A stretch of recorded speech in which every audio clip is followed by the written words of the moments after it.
I am Sarah Velasquez. For those of you who don't know, you should have seen me before.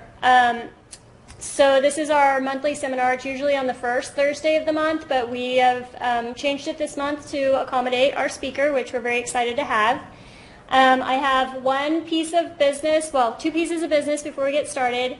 The first is please remember that we record these sessions, and if you're unavailable to participate, that you can find them on our website at K-INBRE.org.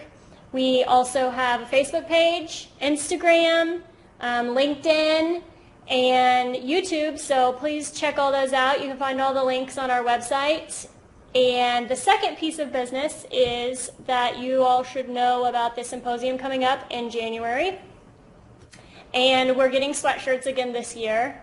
So we want your opinion on what color we should get. And I know the lighting is not the best, but we have 3 different colors of gray. And I want everybody to vote, okay? So I want all the coordinators to take a tally for me of what everybody's vote is. So the first one we have is dark gray. You can't see it very well, but it's a very, charcoal kind of dark gray. Okay? The second one we have is a medium gray. These are hooded sweatshirts, so it's regular medium gray. All right? And then the last one we have is a light gray, like a very light heather kind of gray. So those are your 3 gray choices.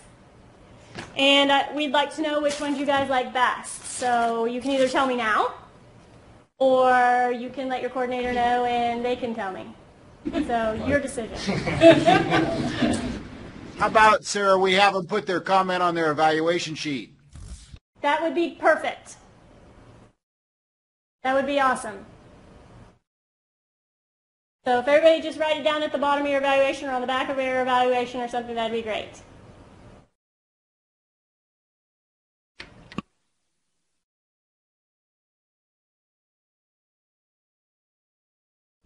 So we're going to go ahead and get started. We have Melissa here she can introduce, I'm going to let her introduce herself so she can tell you what her title is and what she does for KU Med, and also what the title of her presentation is, and we'll get started. Wonderful. Can you make sure I can see that? Yes, and we'll start content. And make sure everybody else lets us know that they can see it.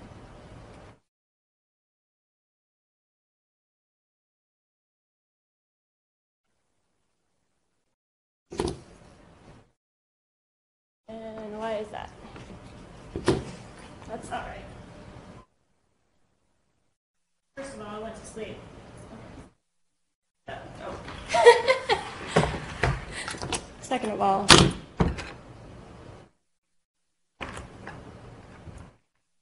sorry about this, guys. Peter went to sleep.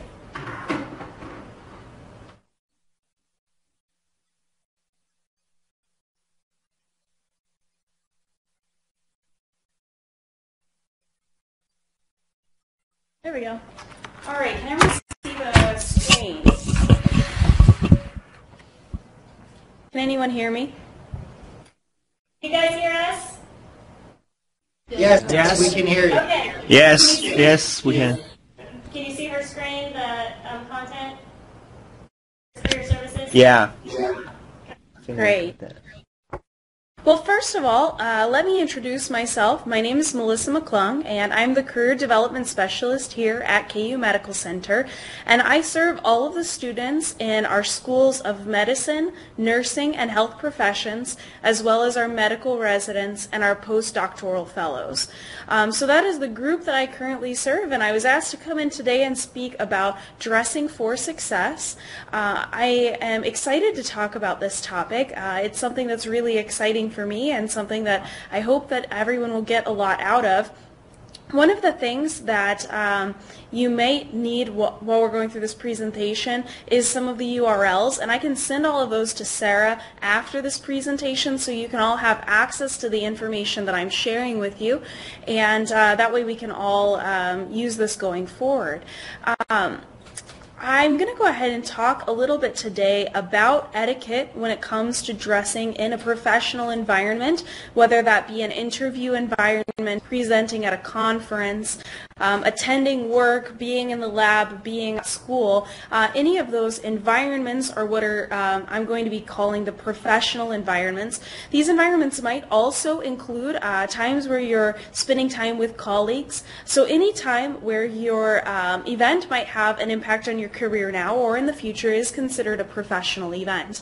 But I do want to start by saying that etiquette is one of those things that is not always widely shared. So I'm going to be offering you my best recommendations today, and I want you to be aware that these are recommendations, and there might be times when the things that I'm sharing with you may be too formal for the type of work that you're doing, or may not be formal enough for the type of work that you're doing. So again, this is a continuum or a spectrum that might be appropriate or not.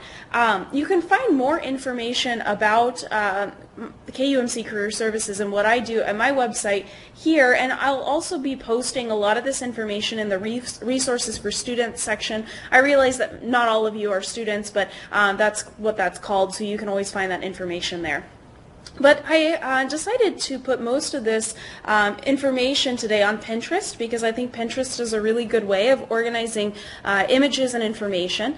And I am going to talk a little bit about the different levels of professional dress and also demonstrate or show you some examples of that, and also where you can find my recommendation and rules for these types of professional dress. So for both men and women, I'm going to be talking specifically about 3 different types of professional dress today. I'm not even going to bother covering the really formal or like white tie, black tie kind of thing, because that's not going to be something you're going to frequently encounter in a business environment. I'm also not going to be talking today about casual attire or what you might want to wear on the weekend or things like that. So we're just going to be talking about the 3 levels of professional dress, including dressy, casual, business casual, and business formal, sometimes also called business professional. And the rules for these things are different from men and women, so please bear with me if I'm talking about the gender that's not specific to you. And also, gentlemen, I apologize, I will be talking more specifically about ladies' fashion today because it's more complicated. So I will be talking about both fashion for men and women and how those 3 levels are different. But before I even get started talking about what it entails in those 3 levels, let me talk about the times when it would be most appropriate for you to wear each of these different levels of professional dress. So I'll start with the most formal form of dress, and that's our business formal or business professional wear. The most ideal time to wear this type of attire would be on any interview, whether that's an interview for a job, for a fellowship, for any type of interview. It would be appropriate if you are presenting at a conference, whether that be a poster presentation or an oral presentation, and possibly in some other situations where you might be given an invitation and the attire on that invitation says formal or professional. The second type of attire is our business casual, and this is where most of us are most of the time. A business casual is what you're going to be wearing to work in most environments. It's going to be the level of dress that is going to be the default. So if you're not told what level of dress you should wear, business casual is the default. And then also our third category is dressy casual, and this is what you would wear typically to school or to possibly in the lab. It really will depend on some of the dress codes in your unique situations. And that does bring me to an important point, and that is that all of these recommendations may or may not fit with the dress code of your particular institution or organization that you're working with. So it is important to know what that dress code is for your work environment and to be able to dress accordingly. My overarching theme, and one of the things that I think about always whenever I'm choosing my own attire and whenever I'm advising students or medical residents on attire, is that the most important thing about your attire is modesty. And modesty doesn't just mean covering up your body, although that's typically the way that we talk about modesty. Modesty actually is is not drawing attention to yourself based on what you're wearing.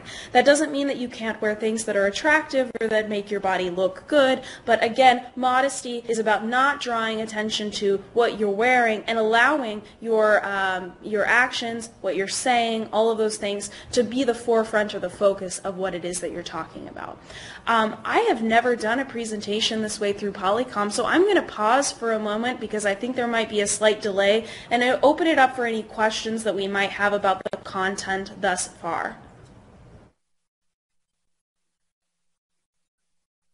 Anybody have any questions so far? I've got one, if you don't mind. I'm curious what you would say is appropriate for the business formal on ladies regarding cleavage. That's something Yes, that we absolutely. talk about a lot here with students. Good question, and I will be talking about that a little bit more in depth, but to answer your question briefly, I recommend that the blouse that ladies wear with business formal attire is no lower than what a man's shirt would be unbuttoned to the second button. Typically that's the top of the breastbone, so if you draw a finger down from your neck, you can kind of feel that hard spot where the breastbone is, and that's about as low as you would want it to be. It's considerably higher than most blouses are, and so it can be difficult to find that attire, but I find that button-down blouses are typically easier to find that don't show that type of cleavage. Great question. Any other questions about the levels of professional dress or when it might be appropriate to wear those?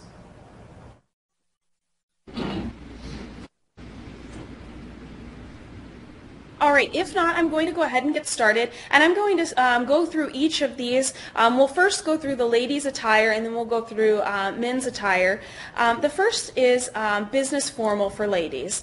So I've put all of these together on Pinterest. You'll have access to this, but again, that window wear is it's ideal for wearing to interviews or presenting at conferences. The rules regarding this level of dress is that you need to wear a suit. It doesn't matter if it's a skirt suit or a pants suit, but I would not recommend a dress suit, ladies. That is more appropriate for a business casual, not as appropriate for business formal. And it should have a matching jacket and pants or skirt. This is true also for men whenever we're talking about matching, and so the colors should be the same.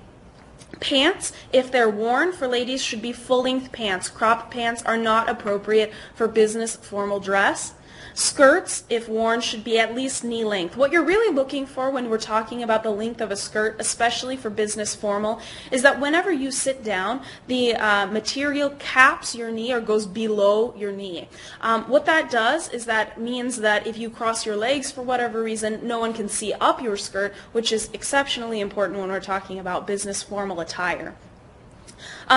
With the possible exception of like a party or a professional party or something like that, closed-toed shoes should always be worn, although there is a slight exception with business casual when it comes to like a peep-toe shoe, but it would not be appropriate to wear sandals, especially not in business formal. Your blouse, again, that no lower than the second button, and it also should not be a knit. So it's appropriate to wear knits in business casual, but business formal and interview attire, we're not going to be talking about wearing a knit. It should be either a silk, a polyester, rayon, something like that, that has a little bit of a sturdier material to it. So to demonstrate this, I have some pictures, and I'm not going to go through all of our pictures because we don't have the time to do that, but just to illustrate the point. So you can see here that the blouse is not very low, that the suit is in a dark color, and for ladies it doesn't actually matter as much if your suit is a dark color. And then she also has closed-toed shoes. I also want to show this one. This suit is another option. Again, we're talking about not a very low blouse and also closed-toed shoes. Now this skirt is a little bit short, but I don't know how short it would be whenever she sits down. And again, it's really when you're sitting that we're worried about the length of the skirt.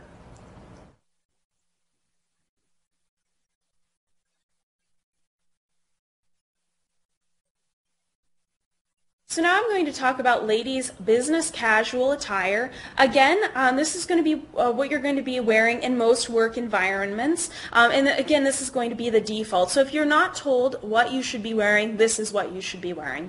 You can wear slacks, skirt, or dress. And I would recommend suiting material even for dresses because that is a little bit more formal. Now, there might be situations or employers that you work for that an informal cotton dress or something like that might be appropriate. Again, one of the best things to do in this is to dress formal until told otherwise or until you notice otherwise. So it might be appropriate for you to dress less formal in a work environment, but I would always start out, at least the first month, dressing more formal than perhaps you think that you should, and let them tell you otherwise or let you notice otherwise that you're dressing too formal.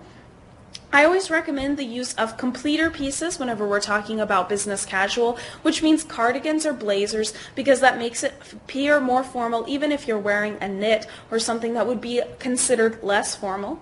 Any colors and combinations are fine, but you want to balance some neutrals with your color. You don't want to be known for the colors that you wear. You want to be known for your business or professional work. You can add accessories to your outfit in this category. Business professional or business formal, you want to not wear as many accessories because you don't want to be distracting. But here the point is not to be distracting, but it's to be comfortable and to feel good about what you're wearing. And you can also wear short sleeves if you wear a button down. So if it's a very formal shirt, it's acceptable to wear short sleeves. Otherwise, you want to try and have 3/4 length or full sleeves. And you should never wear a sleeveless shirt in a business casual dress. So to give you an illustration of some of these things, this is what I'm talking about when I say short sleeves. So since this is a more formal shirt, short sleeves are acceptable. And then if you look at this, for example, well, that's not as great of an example. So if I choose this example, her dress or her shirt is much less formal, so she's wearing a cardigan over it, which makes it appear more formal. Some of these, as you're going through them, ladies, you'll notice that some of the accessories are not necessarily really that straight buttoned up look. Like, for example, she's wearing a leopard print belt. Again, you can add and play with colors and patterns a lot more in this business casual. It's something that you can wear a lot more of. So again, here we have a skirt. It's not in suiting material, but because she's wearing a really formal blouse with it, it does work as a professional suit. The other thing I didn't mention when I was talking about business formal for ladies is that if you're going to wear a skirt, you must wear hose also. But business casual, you have a little bit more leeway with that. You don't necessarily have to wear hose as long as your skirt, again, caps the knee when you're sitting down. I have a question. Yes. What about if you're in a more formal situation? What about like tights or something like that? Is that appropriate? Great question. I would not wear tights with a suit, but you could wear tights in a business casual. I think I have an example here of some tights that are being worn with boots. That's perfectly acceptable in business casual. In business formal, I would not wear tights. I would wear hose, and a neutral color hose.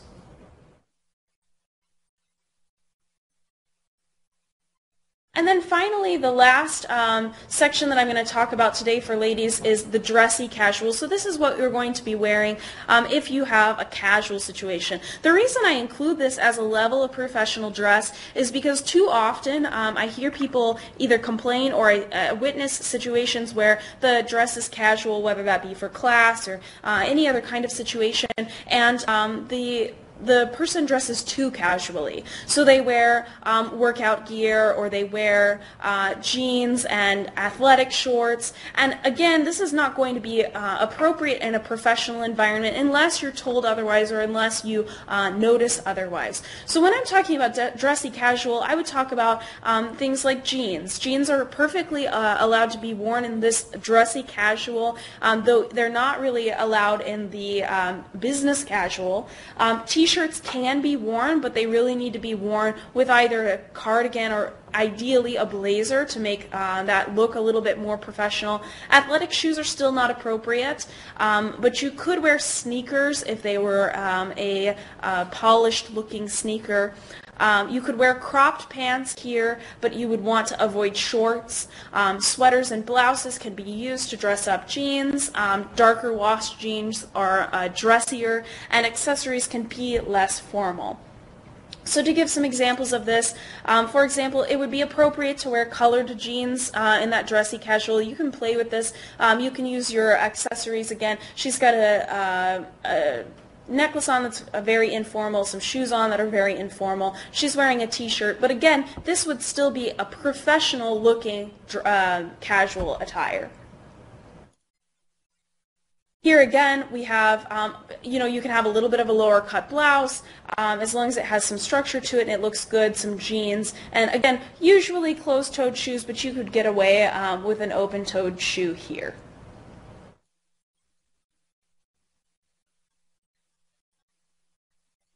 I'm going to skip over that for just a second, and I'm going to switch to the men. So gentlemen, thanks for your patience as I was talking about ladies' fashion. Now I'm going to talk a little bit more about your business professional and what that should look like. For men, the rules about business professional are a little bit more strict or a little bit more conservative than the business professional or business formal for women. What I mean by that is that your suit should be a dark color. So it should be navy, charcoal, or black. It can be solid or it can have pinstripes, but we're not going to have the khaki-colored suit or sand-colored suit. That wouldn't really be appropriate in a business formal environment. Button-down shirts, preferably solid or vertical striped. Plaid wouldn't necessarily be appropriate. Ties that are either solid or have a small pattern to them are appropriate. Now, this is a question that I get a lot from gentlemen is, should I wear a bow tie? Can I wear a bow tie? Is it acceptable for me to wear a plaid shirt? And again, the answer to this question is that all of these things are recommendations. What you choose to wear and how you choose to wear it is entirely up to you. But when you're talking about an interview environment especially, or a presentation at a conference that could later lead to a job, postdoctoral fellowship, or an internship, you want to be as conservative as possible so that you don't risk giving offense.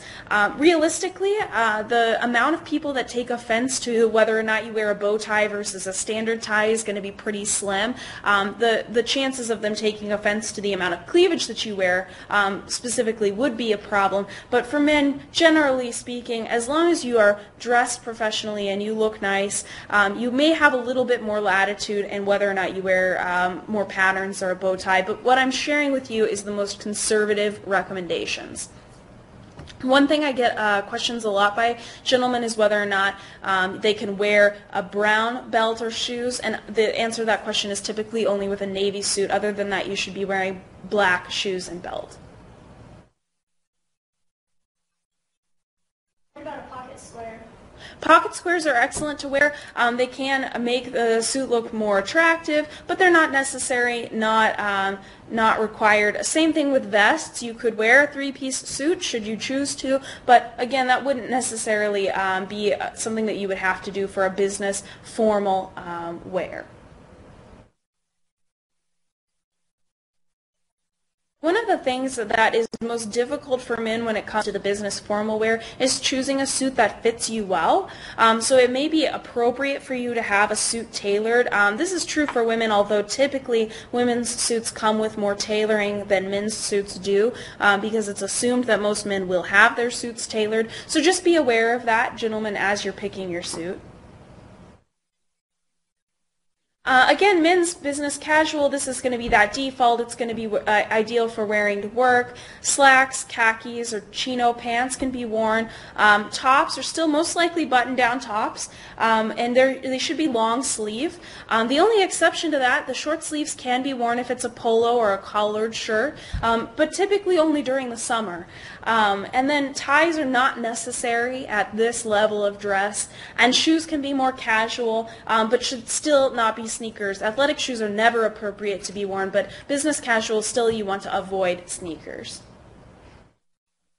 So some of the ideas of that I have, you can wear a sweater over the button-down shirt. Again, a tie wouldn't be necessary, so you wouldn't have to necessarily wear that. Or again, you can wear some less formal shoes that you wouldn't wear with a suit, but it can still be worn with that business casual.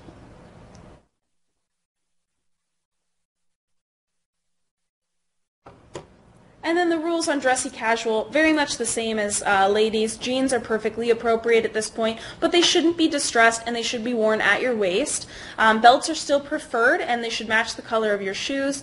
T-shirts can be worn under a casual blazer. Sweaters can be worn without a button down. Sneakers are allowed but not athletic shoes, and darker wash jeans are more professional looking. So to illustrate that, we have a couple of ideas here. So you can see that you can wear a t-shirt as long as you have the blazer over it and it still looks professional. Or you can choose to wear jeans and a sweater. That's still dressy casual.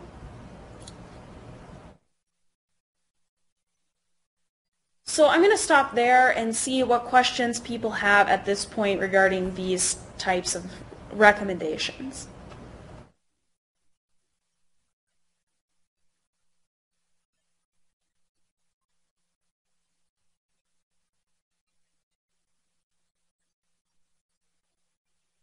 All right, if we don't have any other recommendations, just a couple of other quick things that I've included on this Pinterest page that you can explore at your leisure. Some ideas with shoes, some ideas on how to combine different pieces to make a wardrobe out of a few pieces of clothing, because that is one of the things that I hear from students most frequently is, Melissa, what do? I need to have this professional wardrobe, but I don't have a lot of money. And so I've included some information about how you can combine those things to make the most out of your wardrobe. I also will let you know that a lot of places do offer discounts for students if they have their student ID with them, including for ladies, the Limited and Ann Taylor both offer a 30% discount with your student ID, which is pretty substantial and can save you a lot on a $160 suit. So that can be definitely important. I've also included some information here about work makeup. One of the things that I see people do is wear too much dark eye makeup, and so you'll want to avoid that. I've included some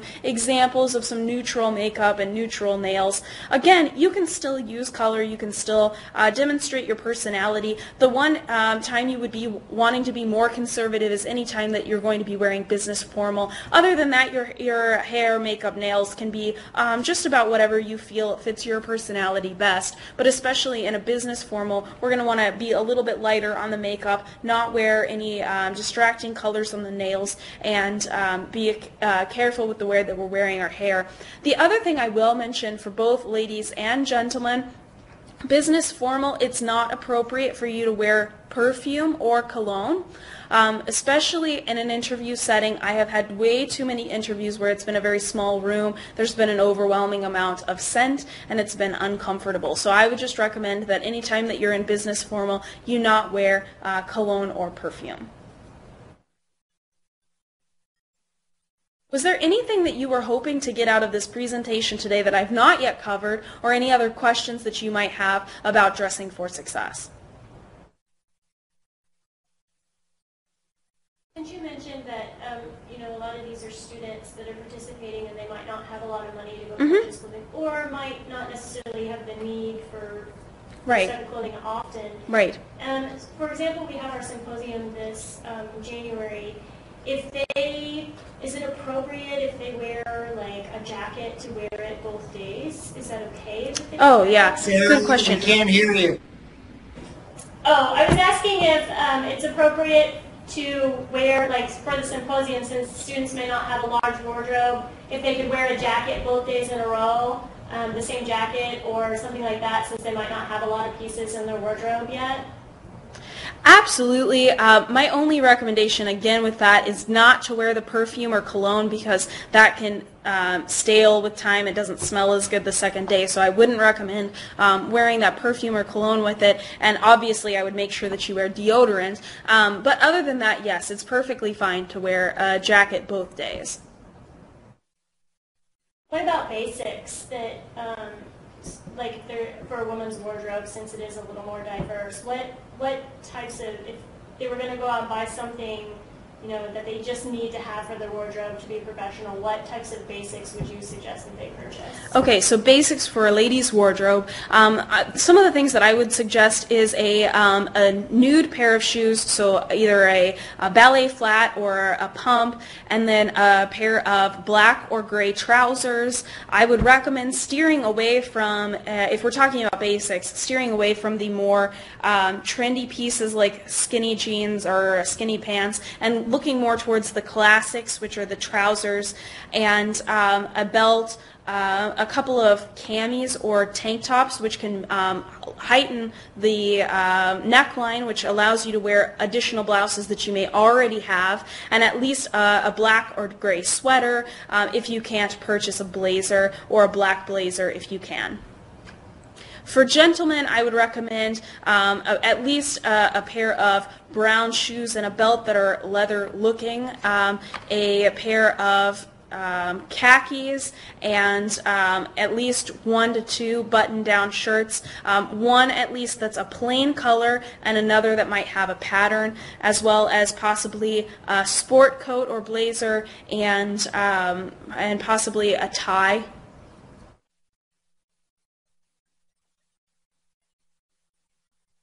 Sorry if this question's too simple-minded, but are guys supposed to be wearing T-shirts these days underneath dress shirts, or is that something of the past? Good question. I would typically recommend that you wear a t-shirt under a button-down shirt. If for no other reason, that if you're in a nervous environment, sometimes you sweat, you don't want that to be visible on your shirt. So wearing a t-shirt underneath that would be appropriate. You can also wear an A shirt or the ribbed tank shirts. Those are perfectly fine to be worn under button-down shirts. And I actually recommend wearing a cami or a camisole underneath women's blouses as well, for the same reason, and also because it provides a little bit of additional structure and again that additional modesty, which can be appropriate in all situations. Great question. For a more formal situation, does it matter if men's pants are pleated or not pleated? Is there one that's more appropriate? Good question. Whether or not you should wear pleats or not pleats, it's completely up to you. Typically, pleated pants are cheaper, but that's also typically because they are less fashionable. So it's up to you on whether or not you choose to wear pleated pants or non-pleated pants.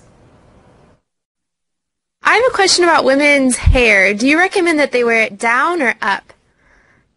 I think you can wear your hair however you feel most comfortable, except if you happen to be someone that plays with their hair a lot or twirls their hair a lot. I would wear it up if you're wearing business formal. So if you're in a situation where you're going to be evaluated more carefully based on the way that you dress and behave, I would wear your hair up if you have a problem with playing with it. Otherwise, it's perfectly acceptable to wear it down.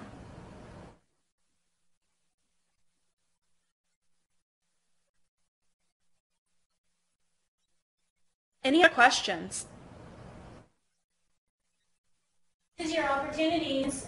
You'll be at the symposium. You're expected to wear business casual or business formal. So if you have a question, this is a good time to ask it. I have a question here. Is that appropriate to wear any jewelry? Yes, in both business casual and business formal, it is appropriate to wear jewelry. With business formal, you'll want to be wearing jewelry that is more understated. So for example, you want to wear something that is simple and not drawing a lot of attention. But business casual, it is fine to wear, the ball necklaces are really popular right now. You could wear that with business casual. You can wear more earrings or more attention-grabbing type of pieces. That's perfectly fine with business casual. One of the things that I recommend if you're going to be accessorizing your outfit, ladies, is that Coco Chanel had a rule that you can only wear 13 things at one time. Now that doesn't mean 13 accessories, but that means like 1 shoe, 2 shoe, pants, shirt, blouse, 1 earring, 2 earring, wedding ring, necklace. So you want to count up and make sure that you're wearing fewer than 13 things. And these are only 13 visible things. There's no reason to count your undergarments. What about piercings? I know piercings are more common now, so is there a rule about piercings? I would say anytime that you're wearing business formal, you should remove any piercings other than those that are in your ears, and if they're visible. Other than that, I would check the dress code for the place that you're at, whether or not you can wear those with business casual.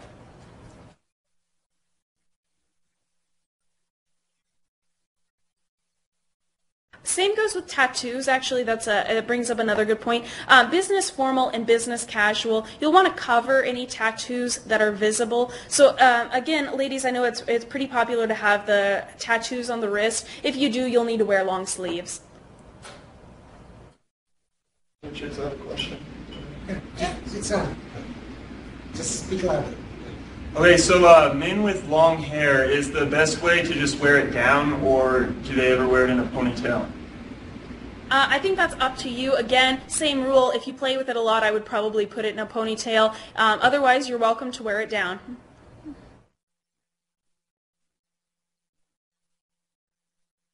What type of accessories are appropriate in the sense of like... Sarah, we can't hear you.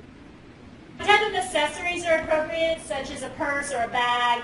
For example, should you have anything in a business formal situation, or is that more appropriate for a business casual situation? Absolutely. So business casual, anything goes. You can carry whatever purse, whatever bag you need to. You can carry your lunchbox if you need to have your lunchbox with you. Again, no problems with anything in business casual. Business formal, again, if we're talking about an interview or a presentation at a conference or a symposium or something like that, you're going to probably need to have some things with you. Especially in an interview situation, you'll need to have a padfolio with you with a couple of key things in it. So I recommend that ladies carry a larger bag so that the padfolio can fit in the bag along with any other items that she may need to be carrying at the same time. And then men, I would also recommend carrying the padfolio, but it's not necessary to carry a suitcase or a briefcase unless you really feel like you wanted to have one.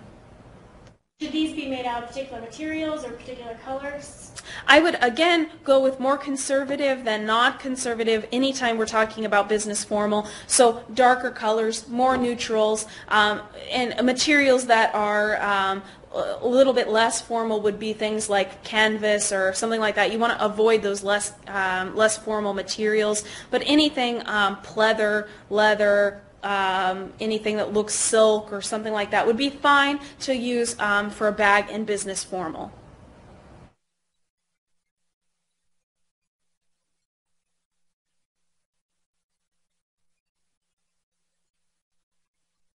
Any other questions about formal dress or business casual or dressy casual? I think she touched on it there briefly, but one of the things I was going to ask about is tattoos, visible tattoos, like those on the neck or maybe on a hand. Do you have a sense for what you'd recommend there, covered or uncovered? Sometimes it's not possible to cover your tattoos, and so it might be appropriate for you in those situations to have your tattoos displayed.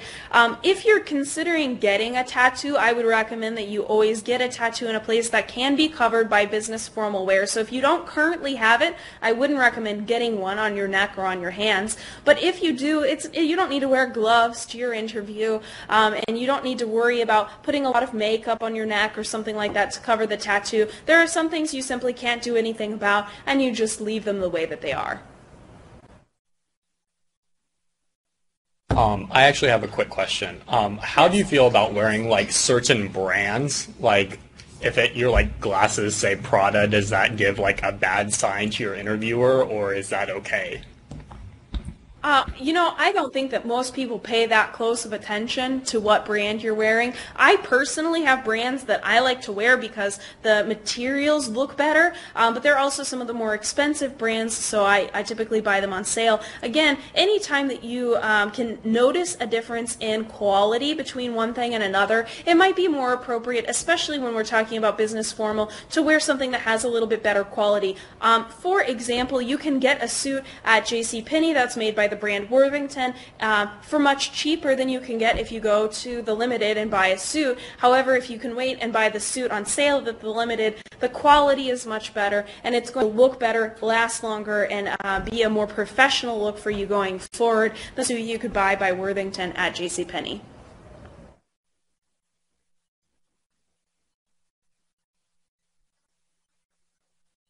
I probably have time for about one more question.